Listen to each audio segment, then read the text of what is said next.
Rain, rain, and more rain. Game abandoned in bizarre fashion. Welcome back to Where the Town Walk with myself, Luke, and alongside me today we've got Ian and Rich. Oh, Rich, where do we start with this one? We'll get on to the game. We'll talk about why the game was abandoned and all that stuff. But let's talk about your rainy journey up to Blackburn, Rich.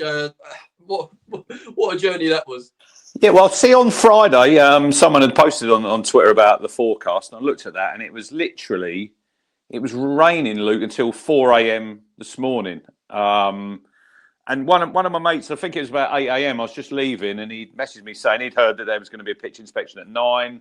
I was looking online, I couldn't see anything. But like down here, the weather was fine. I mean, and then you get past sort of Nottingham and going that way, and then it was literally torrential rain. It wasn't raining that hard. So when we walked to the ground, we went in about just before 2 o'clock. It had been raining. You could see there was big puddles about it. It wasn't really actually raining that hard then, but literally, when the game started, and especially after half time, it got heavier and turned into a little bit of a farce. Crazy. What? I mean, I don't think any of us were expecting that to be the conversation star of the show. So yeah, game abandoned for obviously anybody who doesn't know, which I'm sure everyone does know. The game was abandoned due to a waterlogged pitch. As Rich was just saying, the pitch was pretty shocking. I mean, I think it was shocking before the game. But he would park, if I'm right in saying, has got an issue with his drainage system anyway, so they knew there was going to be challenges. And then the referee decided. I think it was about 15 minutes between the end. 15 minutes of normal time I will add, because there would have been a lot of added time. So we're probably talking still about 25 minutes worth of play.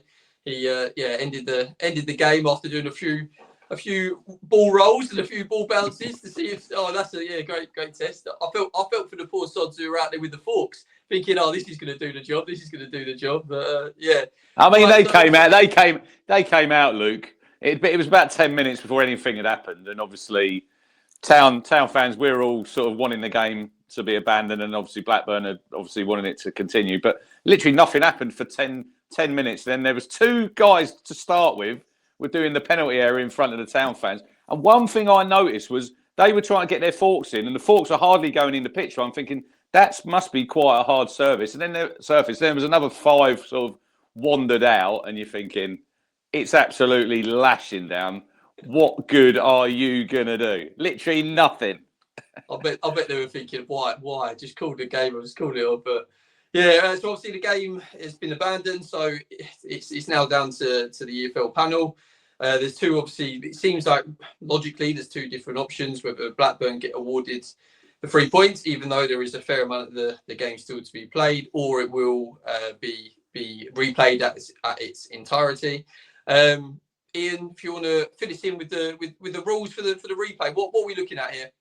Yeah, so essentially, the competition is an EFL competition, and the EFL rule, Rule 20, basically states that if a game is abandoned, it doesn't matter how many minutes have been played. It's up to a panel to make the decision based on the likely outcome of the result. So if it was like 3-0 down, 5 minutes to go, they're going to probably say there's no replays. It's going to be a 3-0 win.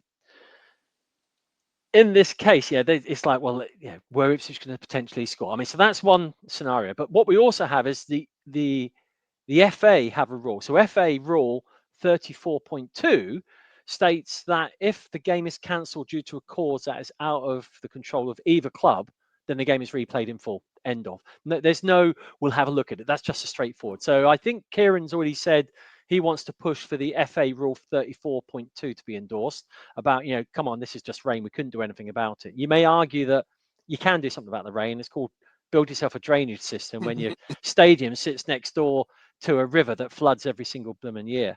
And they had a game cancelled in 2015 against Borough for exactly the same issue.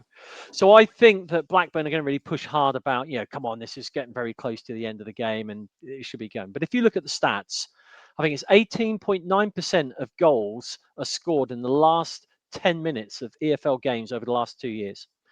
And I mean, it's just crazy how many last-minute winners we get. So it's going to be interesting. There's no precedent set on this one. If in my personal opinion, I think you go for a full replay. And if you want to be honest, you could say, okay, well, Ipswich will drop to 10 men at the same point in time when Jacob Greaves was sent off. But at the same time, I'm saying, well, some of the decisions and some of the fouls were committed due to the waterlogged pitch. I mean, his wasn't. It was a long ball down the middle. But that's one way of looking at it. Maybe we'll play the game with 11 players, and then at the same point that Jacob was sent off, we'll reduce to 10 players. So it's no one's going to be happy out of this. I think really.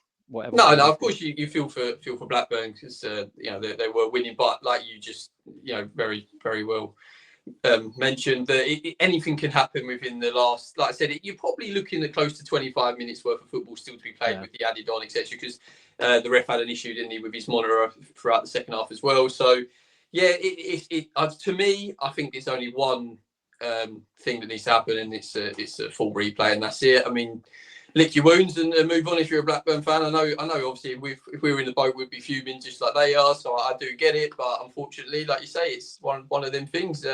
Maybe invest a little bit more in the ground. We'll see what happens with that. Obviously, by the time this goes out, maybe we'll have an answer, maybe not. So let's move on to the game itself. Obviously, even though it's going to be null and void, there's still some talking points of what actually happened. And I think a big one to talk about, and I know you've had these question marks on him, Rich, is Jacob Greaves. The decision for that he made to pull the player down for the red card. It's so silly, so silly. I mean, it's first half. It wasn't the greatest game. I thought the conditions weren't. I thought they were playable. I think if you listen to McKenna in his short interview on sort of the club site, he said it was playable, and the ball was rolling, but it's obviously got worse. And you're thinking it's 0-0 here.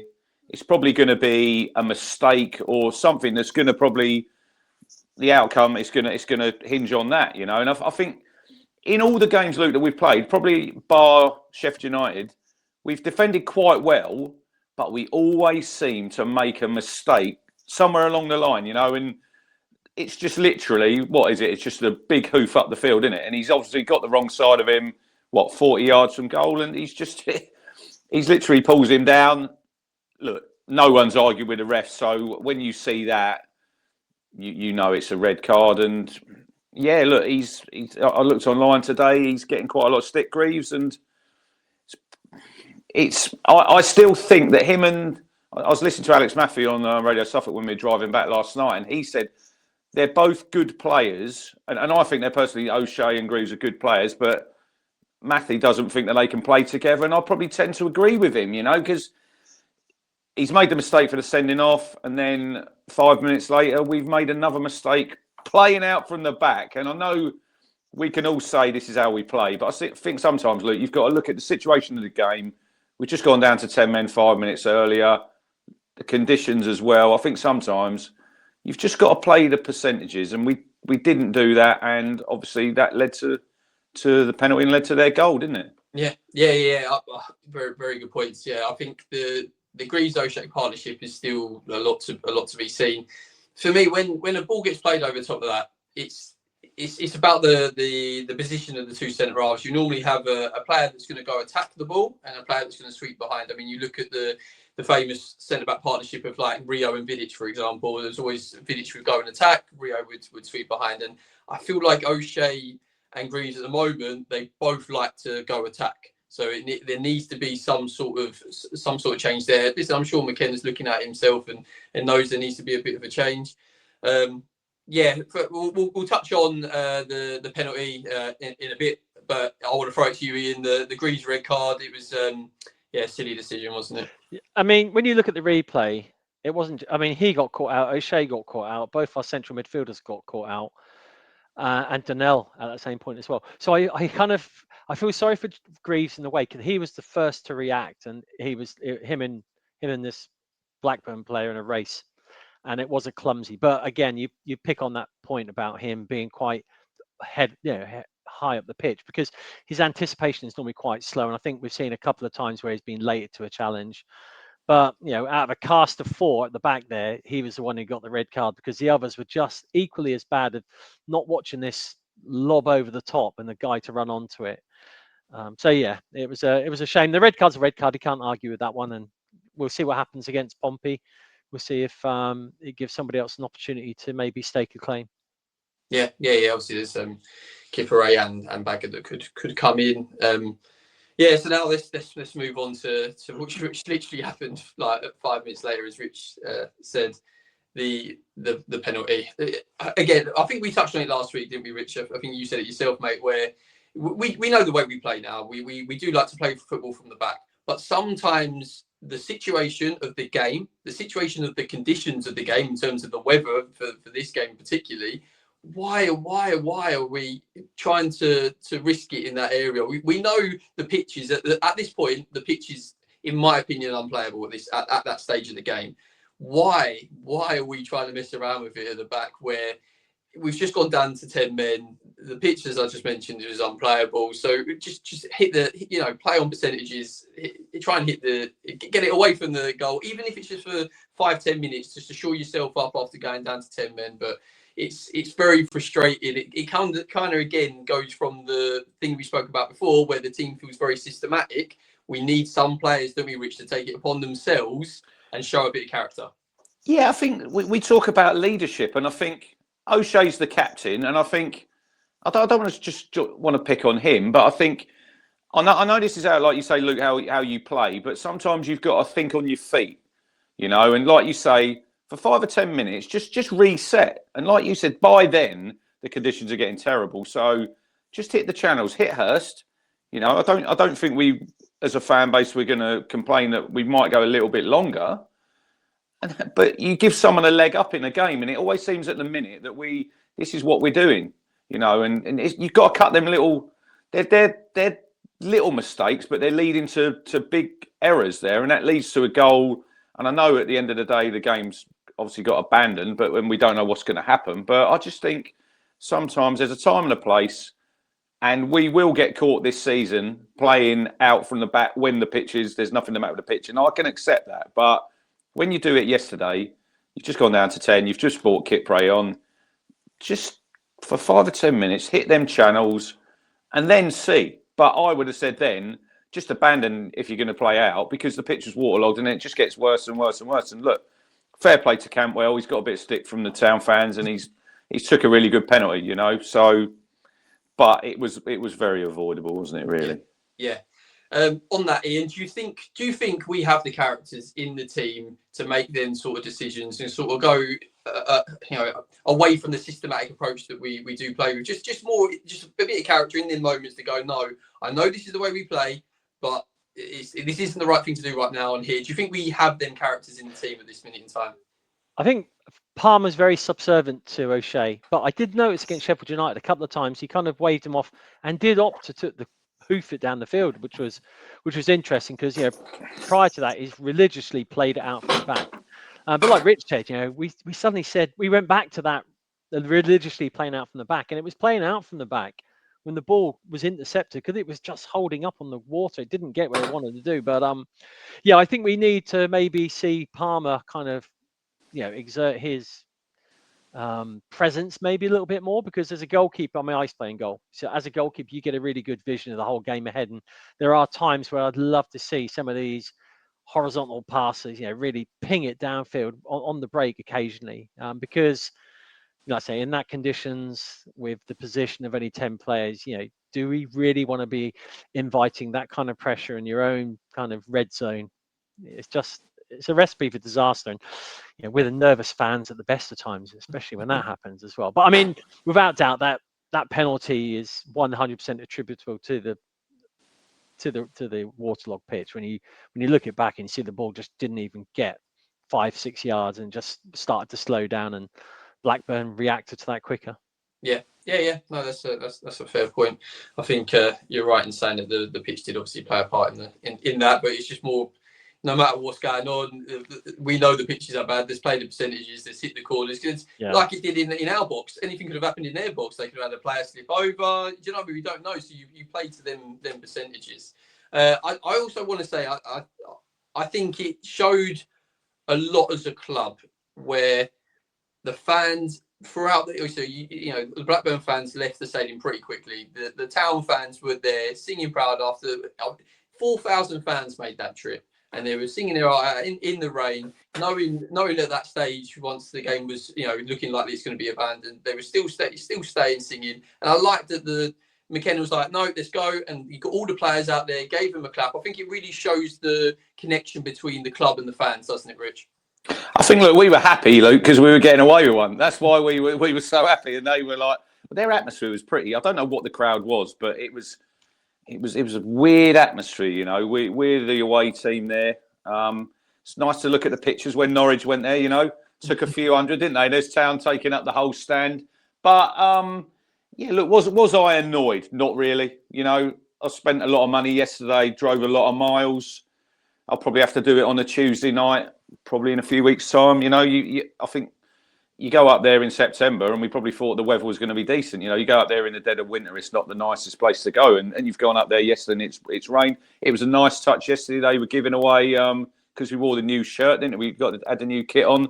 They were giving away some signed shirts before the game to some kids, and then after the game, the players were giving their shirts away, which was a nice touch. And it's like, I think we've spoken here before about like connections between the fans and the players, you know, because obviously the previous regime and set of players, we had that connection, didn't we, with the players, and maybe that helps a little bit. You know, yesterday a little bit they come out there and show their appreciation, but you could see how wet it was, Luke, when they came out. I mean, my word, they were literally wading through water out there. But look, we'll see what happens with the decision, but I'm pretty certain we'll probably have to head back up there in a few weeks' time, I would have thought. Yeah, definitely. Let's chat about the third kit. It was the worst kept secret ever, I think. We've all seen that months ago. What do you think, to Ian? You liking the third kit? Is it one you're going to? I think it's very brave to do what they did with the badge. I mean, when they changed from the yellow trim to the red trim many years ago, that kicked off. And now just to have a badge which is purely the horse, like, oh, this is like sacrilege. But I personally think the kit is brilliant. Black and carbon, they're calling it, aren't they? So yeah, I love it. I think it's a really nice strip. Will it get worn more than the last black kit? I don't know, because I think the last black kit, I think we wore it at home to Derby.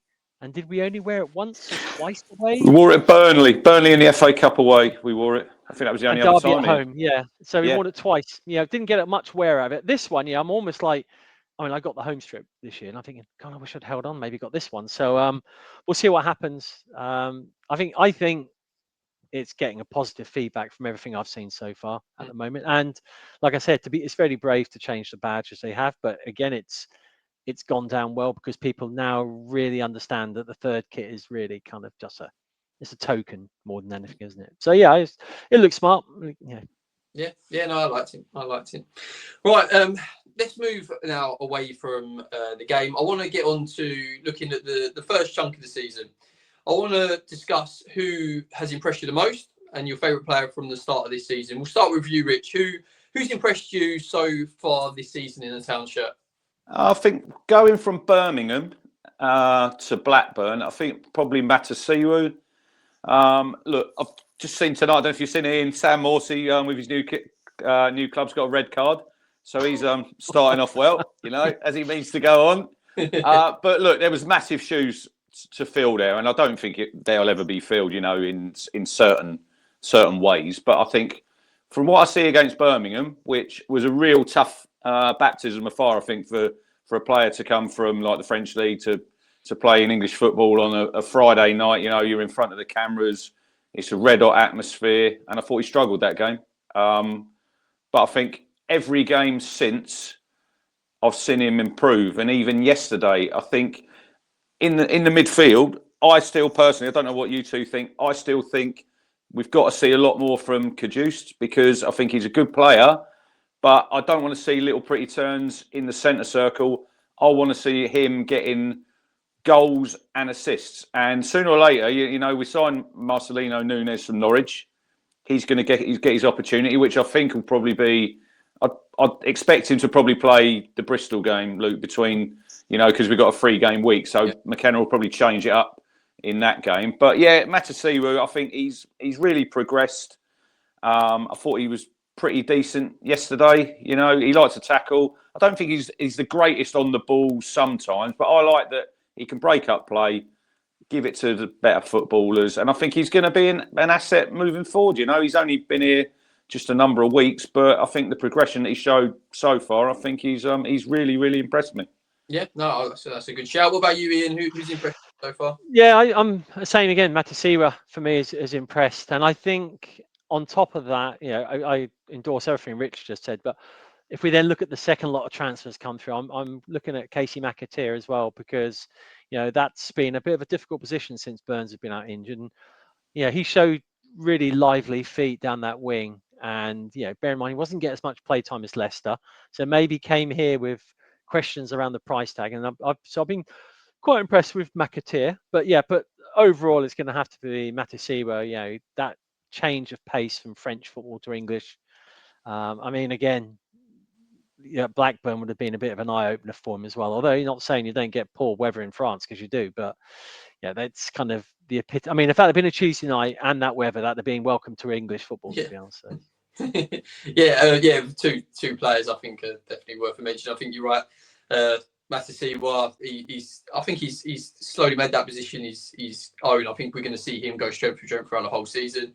McAteer, I think he works his arse off, doesn't he? I think you look at it against Blackburn yesterday. There was a moment where he ran about 40 yards back and made a tackle just in front of their box. So I think I think he's a player to watch. I think for me, a player that's been at the club for a little while now, but the last couple of games especially is impressed me, is Leif Davis. I think he was.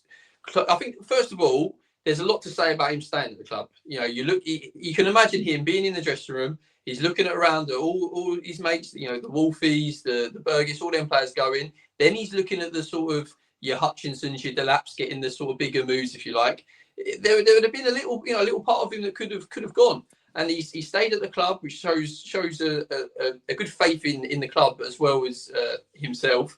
And I think the last couple of games, I think he's been back to his best. I think against Sheffield United, he was class. I think the movements off the ball, as we mentioned, created the space for Jayden to score. And I thought yesterday, decent.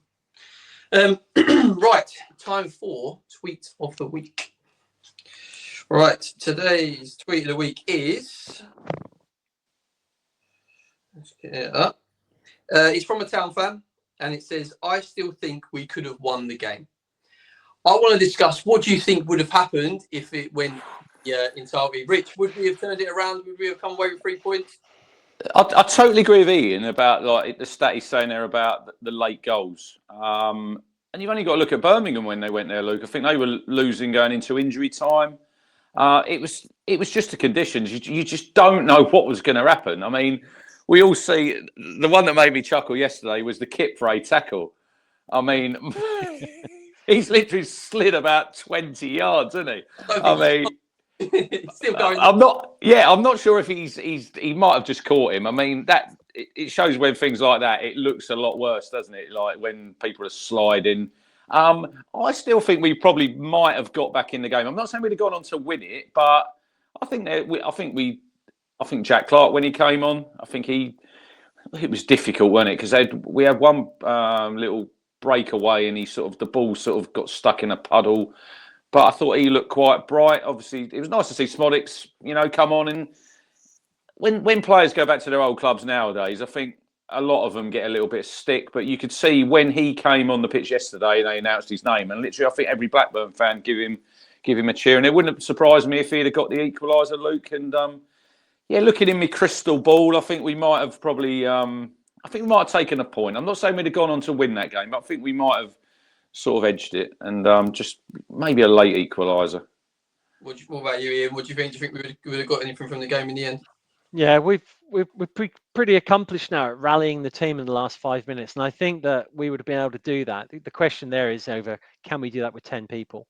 And having been exposed with one long ball which led to the red card, would Blackburn just fancy their chances? I think they would have gone down to like a back six and kind of put everybody behind the ball, which suits us. And I think clubs don't realise if they do that, we can just play the ball around the edge, We've got the players. We've got the energy to bring on those subs. And yeah, we could have potentially done something. And again, like Rich said, to say we could win that game with 11 players, I could quite happily say, yeah, it's within our reach. With 10 players, you just don't have the ability to make the space, and you do that by moving the ball quickly. You're not moving the ball quickly in that type of condition. So it's a difficult one to say. I think a draw would definitely be achievable. Blackburn weren't threatening anything other than hitting us with a penalty. So yeah, it's a difficult one to say. Yeah. We would have won the game. Smalldick double. So EFL, if you're watching, thank you very much. Cheers. Problem solved. Well done, boys. Bit of a weird one today, obviously with the game being abandoned in the end. So, but yeah, thanks for a good conversation, and yeah, thank you everybody for watching. Please like and subscribe, and please comment below on what players have impressed you so far this